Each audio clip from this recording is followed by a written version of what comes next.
جی یہ ہماری بچی ہے جی، تقریباً یہ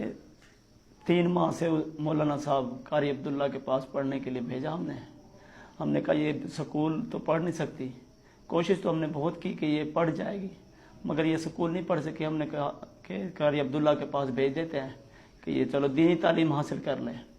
مگر میں بہت غریب آدمی ہوں، کوئی اتنا بڑا کاروبار نہیں ہے، صرف رکشہ چلا کے اپنے بچوں کا پیٹ پالتا ہوں۔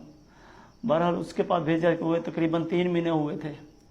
تو یہ بچی جو ہے نا روتی تھی، جب آتی تھی تو واپسی جاتے ہوئے روتی تھی، مگر کچھ بتا نہیں سکتی تھی۔ پھر ہم نے ابھی 10-15 دن ہو گئے، اس سے ہم نے پوچھا، بار بار پوچھا، بیٹا ابھی تیاری کرو، چھوڑ کے آتے ہیں تمہیں۔ تو یہ جو ہے نا روتی تو رہی، کچھ بتایا نہیں۔ آخر کار اس کی ماں سے میں نے کہا کہ تم پیار محبت سے کسی طریقے سے پوچھو تو صحیح، اس سے کیوں نہیں جا رہی، کتنے دن ہو گئے، وہ واپسی جائے گی تو کچھ پڑھ لے گی، چلو قرآن پاک تو پڑھ لے۔ مگر وہ پیار سے اس نے جب پوچھا تو رات کو اس نے بتایا کہ یہ جو ہے نا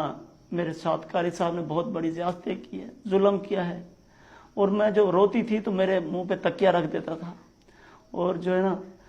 میں گھر بتانے کی کہہ بھی نہیں سکتی تھی، اور مجھے کہتا تھا گھر جا کے اگر تو نے بتایا تو میں تجھے قتل کر ڈالوں گا،